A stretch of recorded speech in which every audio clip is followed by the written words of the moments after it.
Hey everybody, welcome into the back room. I'm Andy Ostroy. We are back from vacation. We are here, Jen, Matt, myself, and we're ready. We're fired up. Woo! We've got a great conversation for you today with Mary Trump. That will be coming up shortly. What'd you guys do? I did beach. Beach is great. It was beautiful in the North Fork. I'm so happy to be back, though, because I missed you guys. Mm-hmm. And Matt? I did not. Well, I did actually beach for a moment. I was in Asbury Park. How did you get there? You don't have a car. Did you walk? It's called a train. There's a train that goes. It goes to Long Branch. Mm. And then I ate at Frank's, which is the quintessential diner/deli for all of New Jersey. And that was fun. Cool. All right. And you, Andy? I took the time to declutter and clean, which is very exciting. Very. Incredibly. No, you really have no idea how exciting that is. I really do. Saw family, did, usual stuff, outdoorsy shit, We pre-taped a lot of interviews, so we were still posting, as you guys know, but it was kind of nice not to have to prepare for a couple of weeks. I think we were worried about you when news broke that you might just come into the studio wondering where we were. This kind of segues into our two big things, one of which is the 215-pound gorilla in the room. Yeah, right. No, I mean, the evil genius of Trump is that there's just so much shit. It's like, yeah, I'll get another arrest. Like, in different times, if a former U.S. president was arrested, it would be like the only thing we're ever going to talk about for the next million years. While we were on hiatus and our little 2-week vacation, he was indicted for a 4th time in Georgia. Last night, he flew himself on Arrest Force 1 to Georgia. This time, it was like common criminal shit, fingerprinting, mugshot. I was so excited because they were going to measure his height and weight. But apparently, he submitted that beforehand. Like the details of the arrest on the form were made public before he actually arrived at the jail. And of course, he's 6'3", 215 pounds. That means he's lost weight since Ronnie Jackson took his weight. Right, he's down from 240. Yeah, he's svelte. And then he went back on Twitter last night. I got a notification. I was like, holy shit. It's been like almost 3 years since he's been off Twitter. And what does he tweet? His mugshot. Like a badge of honor, of course, with his Trump.org, whatever the fuck his website is. The grift is continuing. He's fundraising. He's raising money with the mugshot from his 4th arrest. He's also a strawberry blonde. It's gorgeous. I love it. Lindsay, what do you think of that? Oh, I just love his hair. I just would love to get that kind of hair myself. Urine in a bottle. So I'm curious to see what's going to happen on Twitter because he's just like, the gloves are off. Like whatever kept him off Twitter for the last 2 3/4 years, does he just not give a shit anymore? I think that what got him back on Twitter was the excitement over the number of views for his interview with Tucker on X. And it exceeded, when I last looked at, assuming that this is a real number because we have no idea if Elon is manipulating this, but it was exceeding 230 million views, which is a lot. And my response to that is 215 pounds. And so one of the things that I thought was really funny, I'm looking at his inmate number. It's like 1135809, 11358675309. And now that I can't get that out of my head, 1135809. Somebody, Randy Rainbow, if you're out there, you've got to make that song. Jenny, I've got your number. Jenny, it's Donnie. Donnie. Instead of Jenny, it's Donnie. 1135809. All right, so Fannie Willis, she ain't fucking around. She's the first person to indict and actually treat Trump as any other person who's been indicted and actually fingerprint him and actually do a mugshot. Georgia, where no man is above the law. She denied Mark Meadows' request to delay. She has a big hearing coming up on Monday to deal with his request to move the trial to another jurisdiction because Fulton County, Georgia was overwhelmingly Biden country, Democrat. And the counties north of Fulton County are much more evenly spread or even more Trump country. She just subpoenaed Brad Raffensperger, Secretary of State of Georgia, the guy who was on the other end of the "I just need to find" phone call. Perfect phone call, as Trump calls it. And so she's trying to prove that this had nothing to do with Trump's role as president, which is just a stupid thing to even have to deal with in the first place. Like, what would Donald Trump and Mark Meadows, what would the chief of staff be doing in his role as chief of staff, getting in the business of Georgia counting votes? There's nothing in the Constitution that gives him any jurisdiction over that whatsoever. Same for Trump. And not only did she deny him, she did it in such a brilliant way that she brought up that he previously had made fun of the Hatch Act when he was accused of violating it by an internal investigation. And of course, the Hatch Act means you're engaging in political activity, because if he was engaged in political activity, then it's not the duties of the chief of staff. Right. Look, she's completely buttoned up. She is ready and raring to go. And this dude just fired his attorney in the Georgia case. An attorney who, by the way, was like progressive, donated to Democrats, who supported Colin Kaepernick. I mean, weird choice to begin with.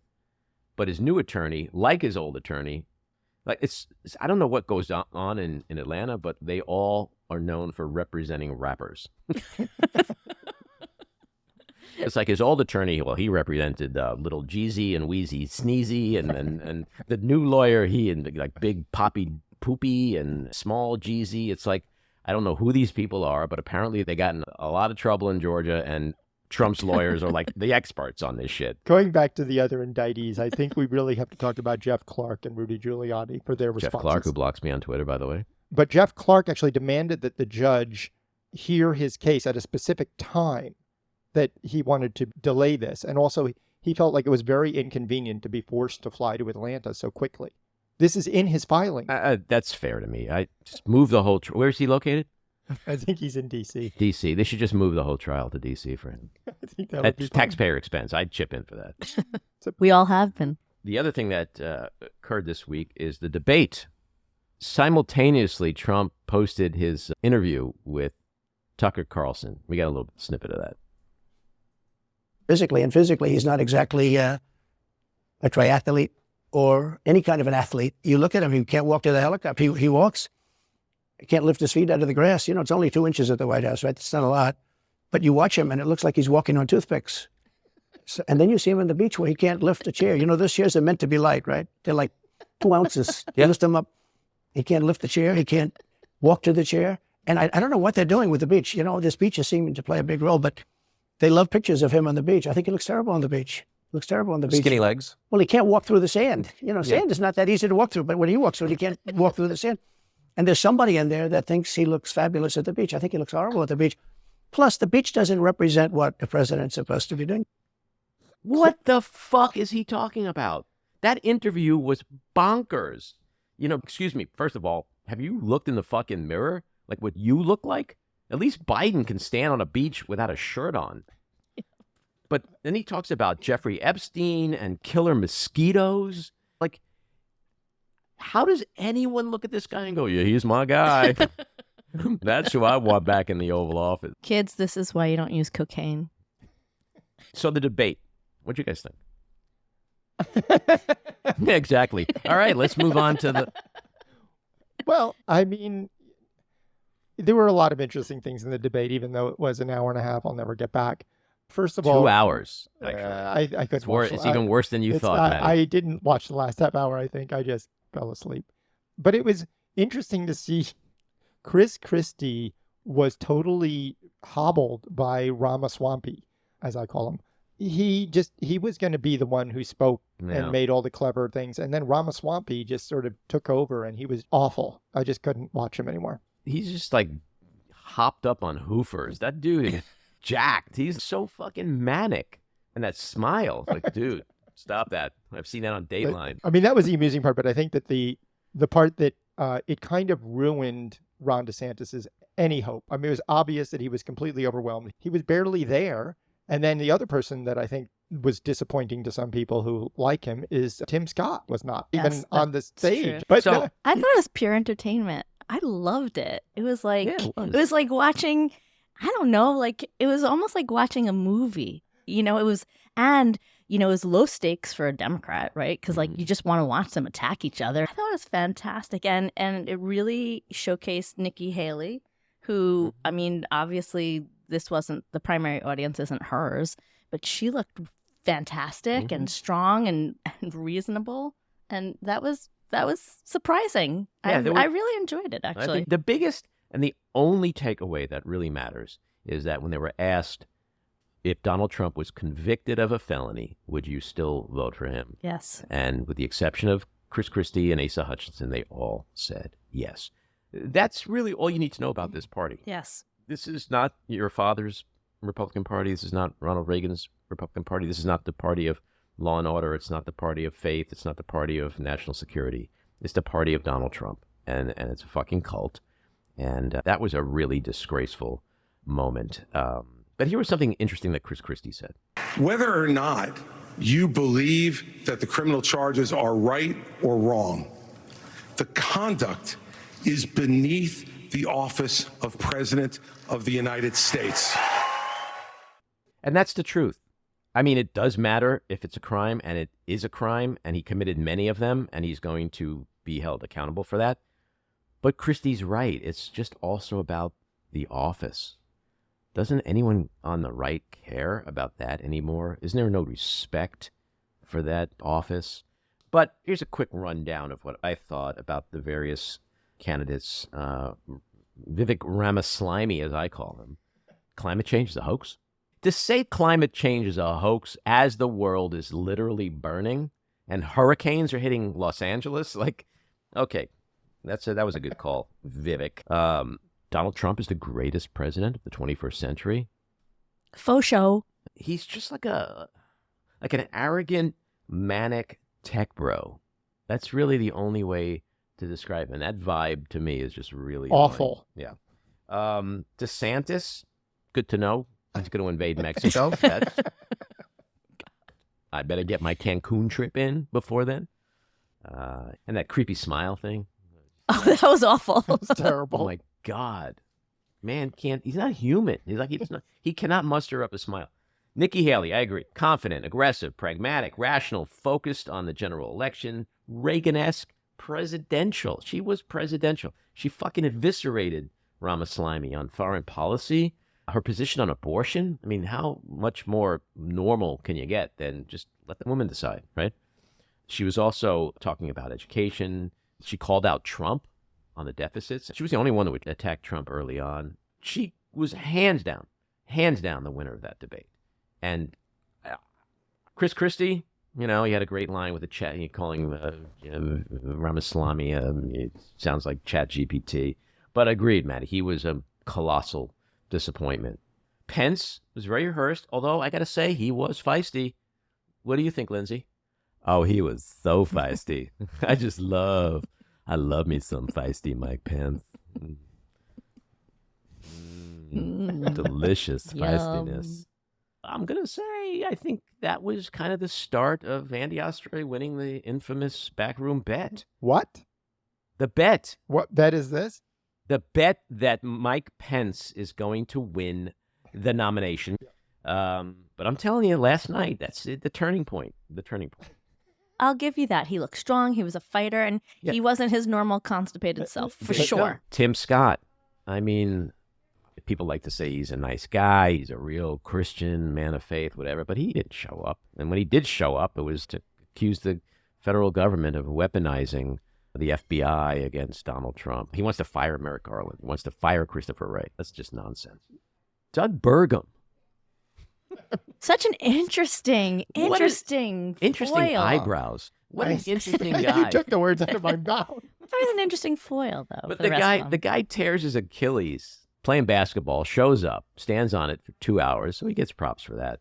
But he mentioned small town like 100 times. It was almost as if John Mellencamp was standing next to him singing, I was born in a small town. What else can he talk about? He has no record that anyone's ever heard of. True.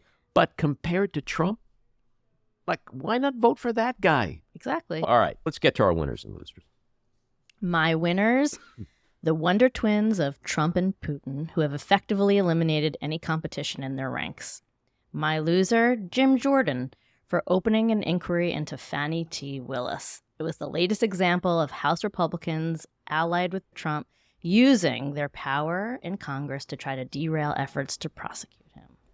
My winner, of course, Fani Willis is a winner, but I'm going to go with India for landing on the moon. That's an incredible feat, and Russia couldn't do it last week. And my loser is, of course, Prigozhin, who should know better than to attempt a coup and think that he's going to live after doing that to Putin. My winner is Nikki Haley.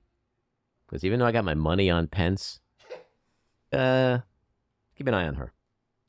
There's a lot of logic to her potentially getting that nomination. My loser, Yevgeny Prigozhin, who may or may not have died in a plane crash.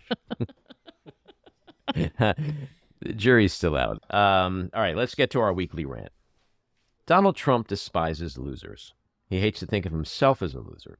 He's also a coward, which is why he will do anything possible to avoid prison, and why he will eventually withdraw his 2024 presidential campaign. Trump's been indicted now 4 times on 91 felony charges. His RICO indictment in Georgia poses the single greatest existential threat. That state's RICO statute carries a mandatory minimum 5-year prison sentence if convicted. Given the evidence and seemingly ironclad case against him, assembled by Fulton County DA Fani Willis, a conviction in the trial scheduled for any time between October and March of next year seems inevitable. And the closer we get to that trial, the more likely many of Trump's indicted 18 co-conspirators like Rudy Giuliani, Mark Meadows, Jeffrey Clark, and Sidney Powell will have flipped against him. Just this week, we've seen Mar-a-Lago property manager Yuscil Tavares flip. This is a really bad sign for Trump. What's more, Special Counsel Jack Smith's U.S. government case relating to Trump's theft and dissemination of top-secret classified documents is also pretty dang ironclad. Then there's also the government's January 6th trial and the hush money trial in New York. Trump can try his cases in the court of public opinion, all he wants. But it's the court of law where his ultimate fate lies. No amount of whiny witch hunt bullshit can save his corrupt ass. So here's how Trump will quit. There will be an intervention. His lawyers, allies, and kids will plead with him at the very last minute that the cases are too strong, that he especially can't roll the dice on a Georgia trial, that he will almost assuredly be convicted and spend at least 5 years in prison, and that being in prison until he's at least 83 may very well be a death sentence. And in the end, Trump will capitulate. The Teflon will have finally worn off, because the long arm of the law crawled up his bloated orange ass and took control. He'll cop a plea, admit guilt, and agree to immediately exit the race. And he will agree to never run for elected office again, just like a loser, like a coward. And the fever that's bedeviled America for the past 8 years will finally begin to break. All right, let's bring out Mary Trump. She is a trained clinical psychologist with a PhD from the Derner Institute of Advanced Psychological Studies. She's the author of 2 New York Times best-selling books, Too Much and Never Enough, and The Reckoning. She is host of the Mary Trump Show podcast and is well known as the niece and outspoken critic of former President Donald Trump. Mary, welcome back into the back room. It is great to be here, even under these circumstances. Yeah, I was just telling the folks in the studio here, like, I don't know about you, but he's just exhausting me. Like, I'm just so, can it end? Will it end? Tell us, Mary. Make us feel good. Oh, that's my job? Yes, you're a therapist. You're a psychologist. Make us feel better. When is it? Give us the date it's going to end. When is it all going to go away? Well, I don't want to get myself into any kind of trouble there. Of course. But, all things end eventually. But I just do want to add one caveat. Yeah, he's exhausting, but the wall-to-wall coverage, I mean, the people who are participating in this and making it this unceasing, unavoidable spectacle, and I'm including law enforcement. Like, what was it with those entourages Right. and the motor? It was just, that's exhausting too, that he continues to be catered to and propped up. And, this should be for anybody in his position who's committed all of these. Okay, like nobody's committed the kinds of crimes he's committed, but for any person, this should be the most humiliating day of your life. Are you saying that if you were arrested, you would not post your mugshot on Twitter? That you'd be humiliated? Unless I needed the money from the T-shirt sales. Probably not. I probably would not. What should we feel good about though? I mean, obviously, I think we're only going to frustrate ourselves if we expect any of this to happen quickly. It had. I mean, I think we've turned a corner for sure, but this is a process. Even if, and that's a big if, he's convicted of any of these crimes before the election, there will be appeals. And then there will be another appeal. So, we need to manage our expectations, but let's also revel in the fact that yesterday was the worst day of his life. And it's only going to get worse for him from here. Do you think he sees it that way? Because you mentioned humiliation. And I think the last time you were on with me, we talked about humiliation versus embarrassment or something like that. And that given that he's a sociopath, is he really humiliated? Was it the worst day of his life, or in some sick, twisted way, was it one of the best days of his life? Well, I don't know if this makes sense or if it's helpful, but as I've said in my first book and in other places, I can't diagnose him because he has never been my patient. Obviously, there's a lot of extant evidence in support of certain diagnoses. I understand that. But, there's also a point at which the utility of doing that isn't necessarily helpful. It's his behaviors we need to worry about. But in this context, I think it is an important distinction. He's not a sociopath. So he does feel things. And in fact, much of his life has been spent in protecting himself from feeling certain feelings. Humiliation and fear being the two greatest emotions he's done everything to avoid. And I think what we saw yesterday is this sense that the dam is breaking. That, at some point it catches up with you. And there is no way that even he, in his own mind, can turn yesterday into a triumph of any kind. Just look at the mugshot, look at that weird mini press conference he gave before getting on the plane to go back to New Jersey. This was not somebody who was in command of anything.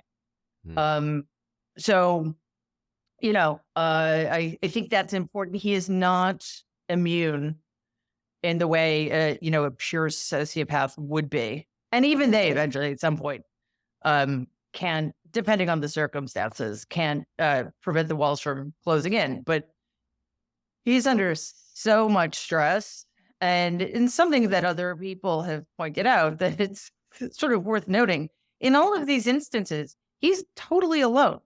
Like, he has no friends with him. He has no family with him. He has no support system of any kind. And right now, the allies who mean the most to him are the people who are also most likely to turn on him. And I'm speaking about his co-defendants. Right.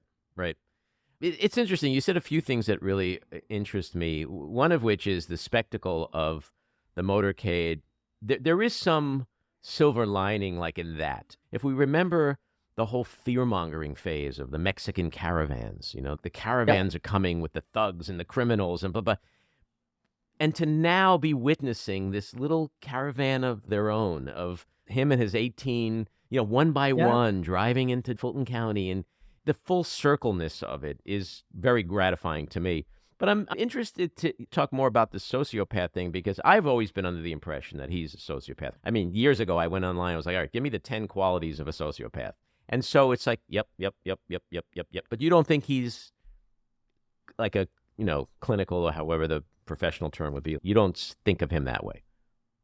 No, I think my grandfather that way, for sure. The thing that's sort of interesting and what complicates coming up with a diagnosis for Donald is that he meets the criteria for many different personality disorders, but we also have to think of these things on a continuum. There's antisocial personality disorder, and that's, in its broadest sense, that is just somebody who operates outside of the norms of what's expected of us as citizens. Somebody who breaks the law in small or large ways, somebody who just doesn't think the rules apply to them, somebody who lies, etc. So, on the low end of the continuum, there's the pettier things. And then on the extreme end of the continuum, you would have your sociopath. So, he's clearly somewhere on that spectrum. But, there are just ways in which, and again, this is not to get him off the hook. You can still be a miserable, horrible, cruel person and not be a sociopath. Right. I happen to be related to a bunch of people like that. So it's not like it makes him less bad. It's just clinically he presents in a particular way that in some ways I think it makes his psychology a little bit more interesting. But the bottom line is that regardless of his diagnosis, he needs to be in prison for the rest of his life. And he never, ever should have been allowed anywhere near the levers of power. And the fact that he was elevated ever to anything, but let alone to being leader of the free world, is a stain this country will never recover from, I don't think. We have a lot to make up for. It continues to blow my mind to this day that we allowed that to happen. It is astounding. And it might happen again because an entire political party has been, and I don't want to say co-opted. Donald didn't create this Republican Party. He just gave them permission to be even worse than they were, and they took it. And I think that the best exemplar of that is Vivek Ramaswamy. Ramaswamy, as I call him. That's good. Ramaswamy, that's harder to say. It's a little hard. Though. It's a little harder on the mouth, but Ramaswamy just rolls right off. Ramaswamy, I like that a lot because he is so. Oh my goodness gracious! Imagine looking at that person and thinking, "Oh yeah, that's my kind of guy." No, well, the whole party is broken, and I do want to get to the current Trump campaign with you in a second. But so you think he's sitting there right now? He's afraid. He's humiliated. He's angry. He's nervous. I don't think he's feeling none of this is conscious. Like there's so much at stake for him, in terms of not feeling those things. He can't admit one of the reasons we're here is because he can't admit he lost. Well, we're actually technically we're here because Obama made some jokes about him at the correspondence dinner, but the beginnings of it, if we want to get technical, is when my dad dumped a bowl of mashed potatoes on Donald's head. Donald 7. You don't happen to have any video of that, do you? I didn't exist yet, though. I wonder if that somehow that sort of prompted him to do the spaghetti on the wall throwing. Like if this whole food shaming anger thing is connected, maybe there's some connective tissue there. I never thought of that, but it's certainly that marked the era of his being. So nobody likes to feel humiliated, of course, but most of us, if we've been humiliated in that way when we're 7, and it kind of becomes part of family lore, by the time we're 70, we've learned to laugh about it. But not him. So there is definitely a direct line from that to his reaction to Obama. And my biggest problem with that is why was Barack Obama paying any attention to Donald. Like this is the lesson that, Right. that we still haven't learned. The best thing to do is deprive him of oxygen and look at and that's actually one of the things that's helping him, ironically. The rage he's feeling, and we saw this in the mugshot. I mean, he was trying to look tough and like righteously indignant, and he just looked full of unhinged rage, and that's what he's feeling.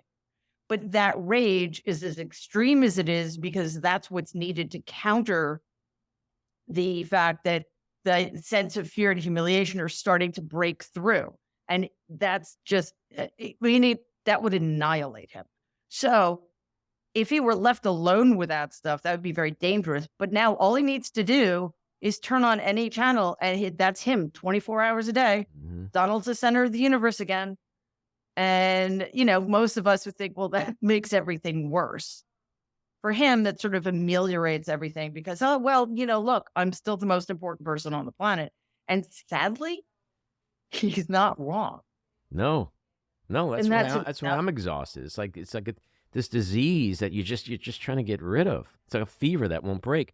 Do you think when he wakes up today, does he really think he's been wronged, that it's a witch hunt, fake news, that he really won, or is it just all a scam in his mind? The way I put it when it was about starting the big lie is that Donald's like one of the few people who actually just gaslights himself. He knows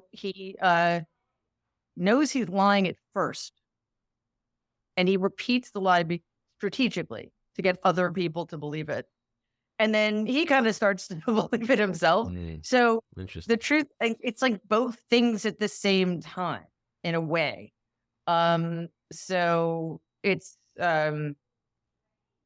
quite something. And I think that's why, like, I find it really obvious when he's lying, but other people who are inclined to support him and believe him, are convinced by that because, in his own mind, it's kind of true, even though he knows it's completely false. Well, it sort of ties into one of his defenses is that he believed. Like, it doesn't matter what he believed. It's whether he broke the law or not is what matters. But so you mentioned before, like, here we are again.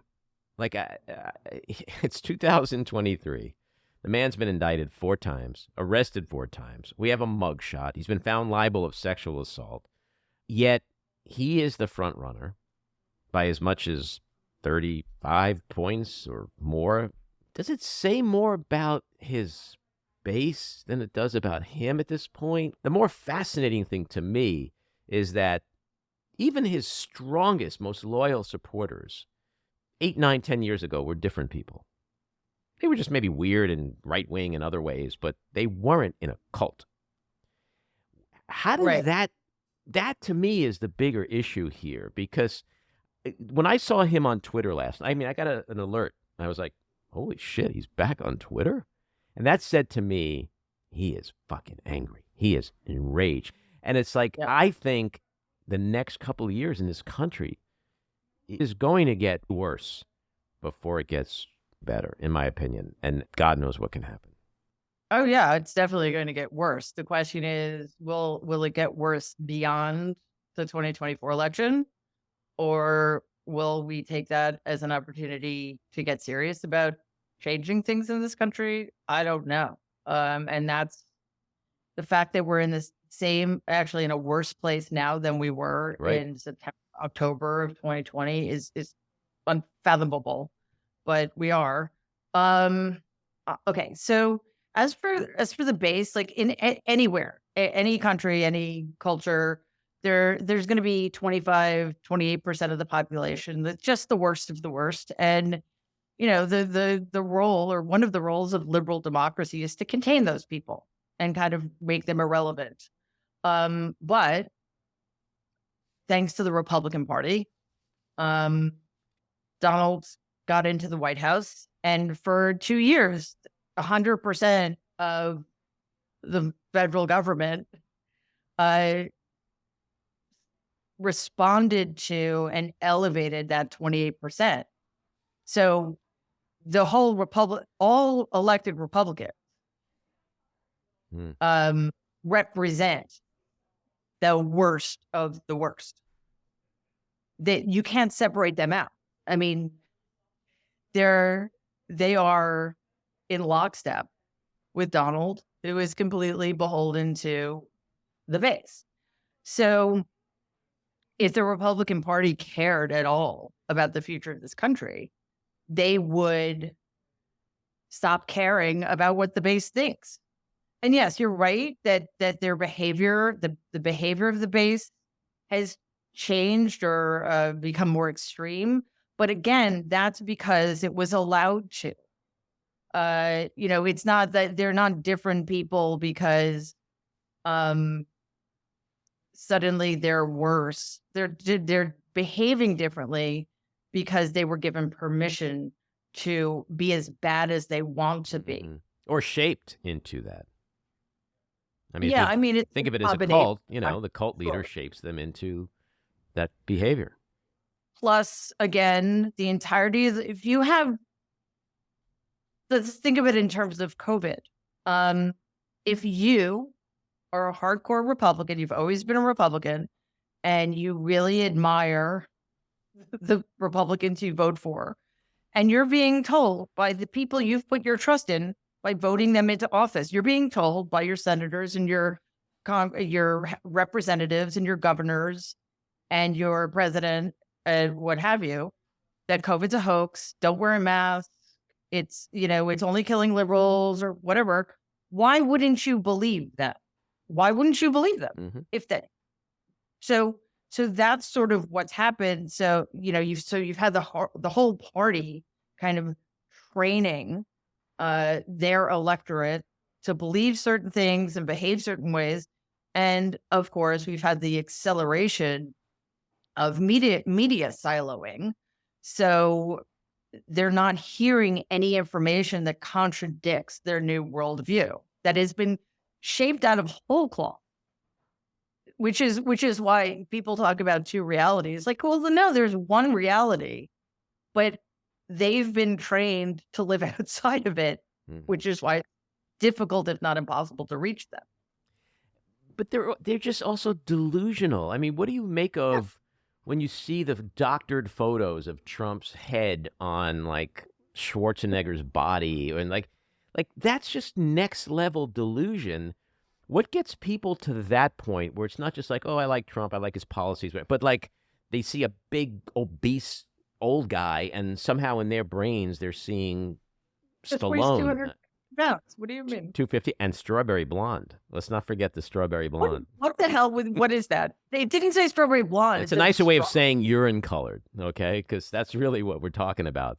By the way, when I see the mugshot and the inmate, and it's like inmate number 11358091115, and like something was in my head, and I kept saying like 1135, and then all of a sudden it just 8675309. I knew you were gonna go there. Right? It's like now it's like I can't separate the two. So someone like Randy Rainbow, someone's got to make this song, right? Because it would be unbelievably funny. But I don't know. I think Trump as the cult leader, he's gonna fade away at some point, whether it's a long incarceration or death or something. There is a light, a proverbial light at the end of the tunnel. But how long do you think it's going to take for America to recover from Trumpism? A very long time. But it will take longer if the Republican Party either isn't just burned to the ground, metaphorically speaking, or like really does.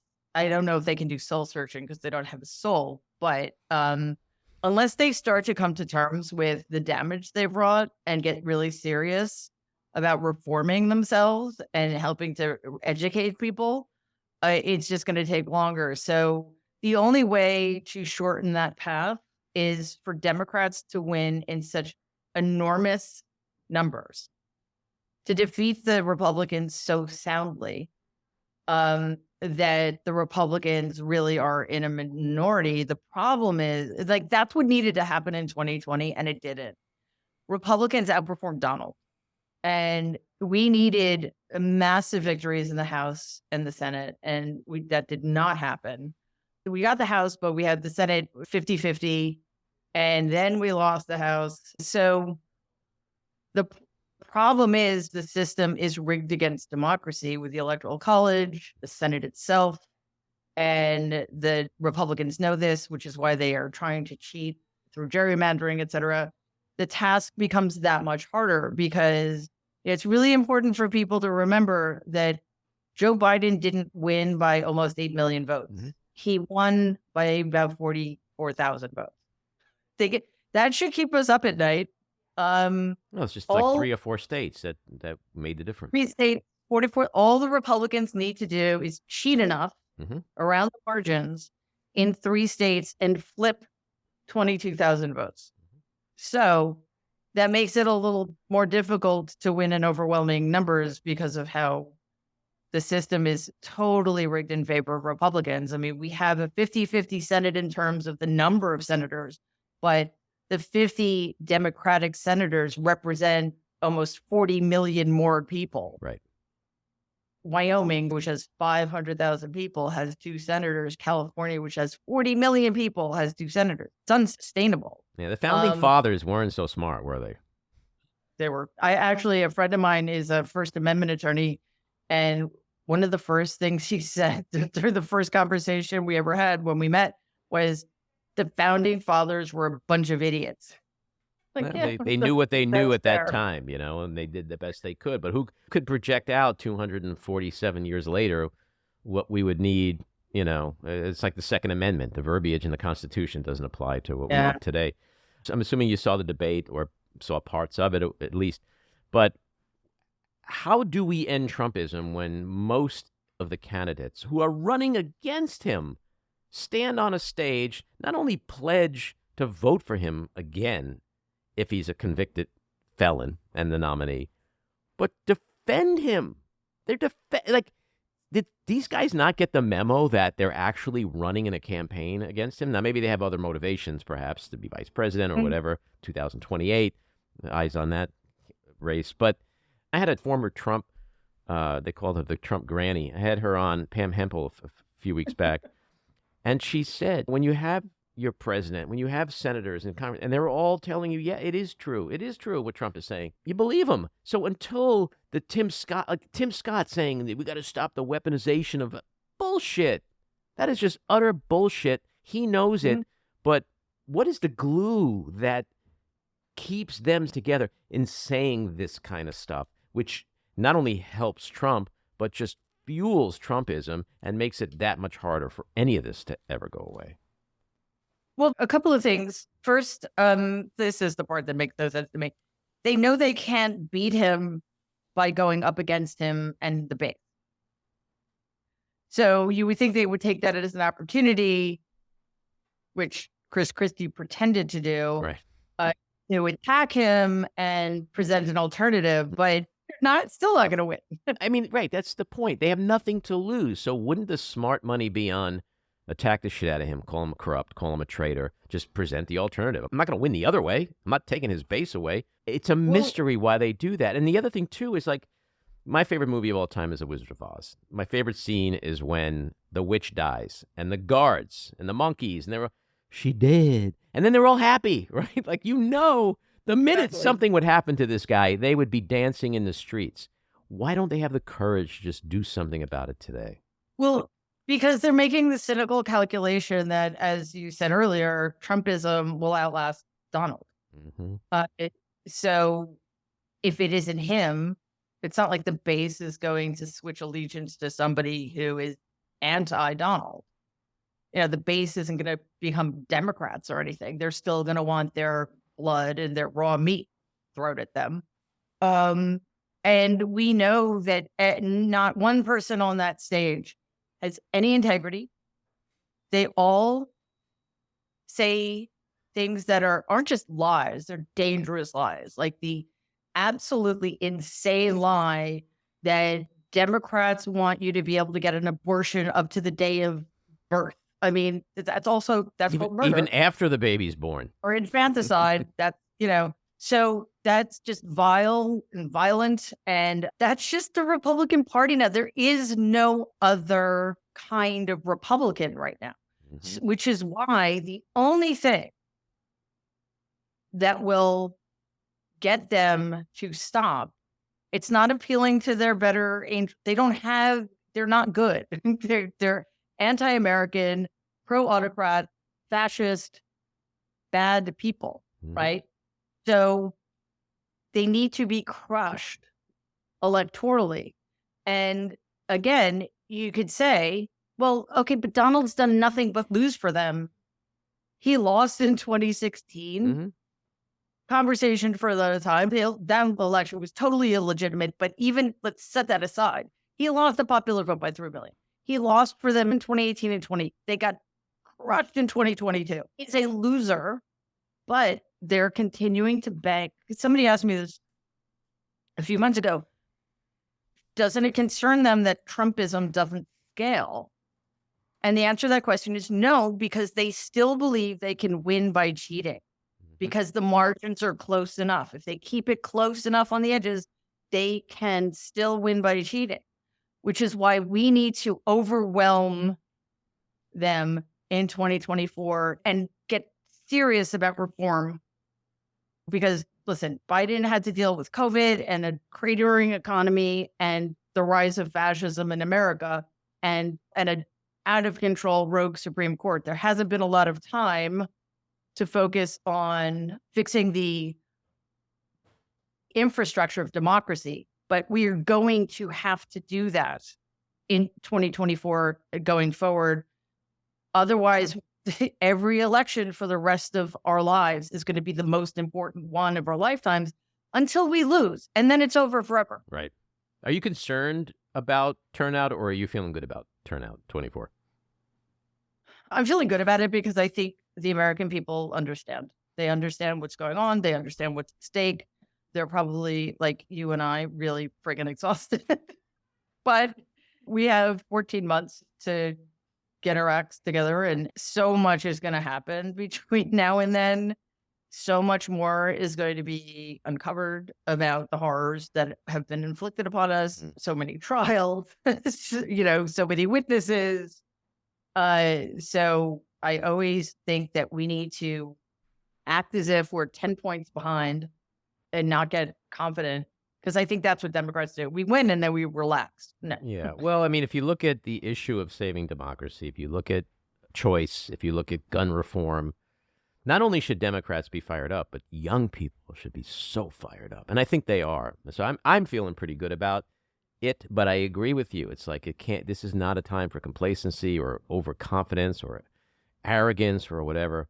What do you think is going to happen with Trump? Is he ever going to step foot in a prison cell, or is he going to cop a plea? What is in his mind? At the end of the day, is he just going to be a coward and go, fuck it, I'm not going to jail. Just whatever. Whatever. I'll admit guilt, sure, whatever. No, he'll never plead. Ever. So he's going to go down.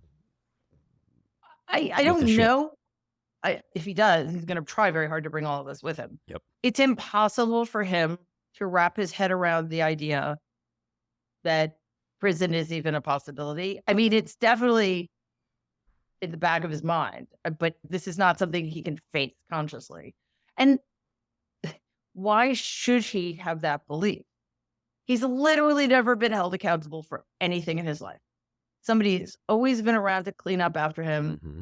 He's always been there to throw more money at him or the banks or what have you. He's always been able to run out the clock to force people to settle, whatever the case may be.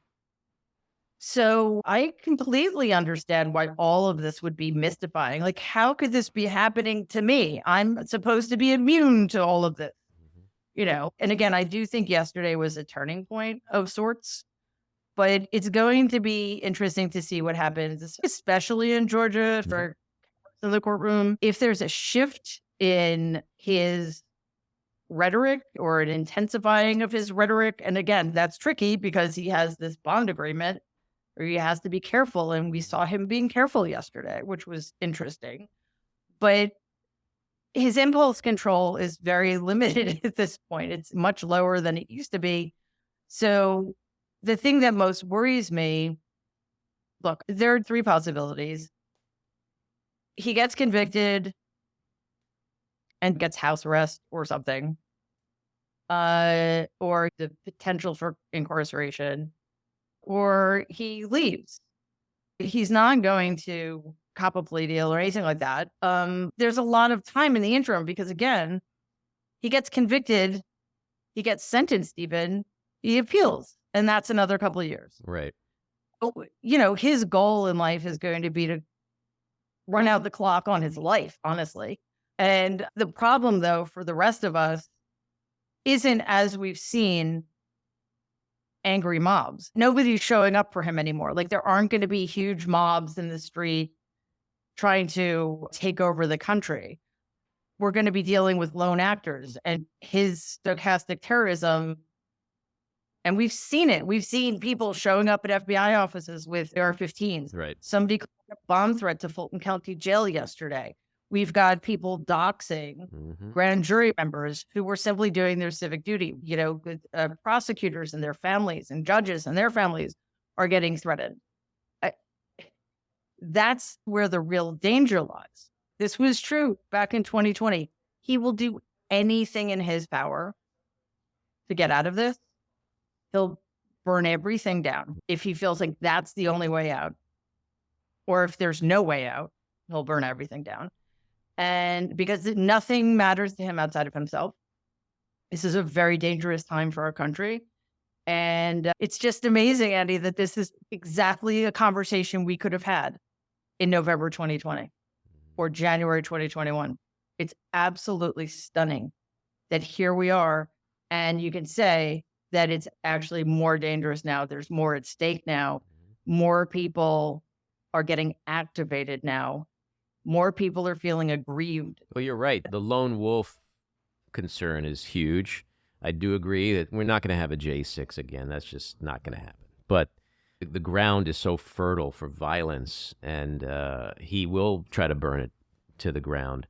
I think Georgia is a little bit of a game changer. This whole RICO statute, it's a mandatory minimum 5-year sentence. And I think maybe it's naivete or just wishful thinking, or maybe I'm just delusional, but I do believe at the 11th hour, or maybe at the 58th minute of the 11th hour, his lawyers, his aides, his family are going to say, you know, you can't roll the dice on this. The evidence is bountiful, and it's very likely you're going to be convicted. And if you're convicted, you're going to prison. So I don't know. I'm kind of holding out that somehow in 7, 8, 9 months, there's some kind of deal where he has to admit guilt. He has to withdraw from the race and then shut the fuck up about the big lie and never mention that again and just slink away to Mar-a-Lago and live happily ever after with the bed bugs. And that's how this fever breaks. Well, I think that's taking into account the 18 co-defendants. And I agree with you. There's something about Georgia that's different. It just feels pivotal. Yeah. And most of those 18, they're going to flip on him, especially Rudy and Meadows. These guys are not going to go to prison for him. That's how he's going down. And it's that RICO statute and that mandatory prison sentence. But like the Wizard of Oz, he pulls shit out of thin air somehow and gets special treatment, and God knows what can happen. But we're going to outlive him and begin to enjoy life again at some point, because I am exhausted. Mary, always love your insights, and it's always a pleasure to chat with you. Was this a pleasure? I feel like I did not do my job. I don't think I made No, because you make me feel better. This is like me going to therapy without going to therapy. I'm going to my therapist, who happens to be Mary Trump, and I get some shit off my chest. I'm delusional, and you say, you might be delusional, but you don't make me feel too crazy. You give me hope. And so, it's fun. It's good conversation. Hope is good. Yeah. All right, Andy, this is great. Thank you. Take care. Bye-bye. Bye. This episode of The Back Room was edited and produced by me, Andy Ostroy. It was co-edited and co-produced by Matty Rosenberg, and co-produced by Jen Hammoud. Our theme song was composed by Andrew Hollander, and our logo was designed by Critic Lengyel. And special thanks to Patricia Wynn. If you like what we're doing here, please take a moment to rate and review the podcast. and also follow or subscribe. Until next time, keep your eyes on Washington, Hollywood, and your own backyards. Have a great week.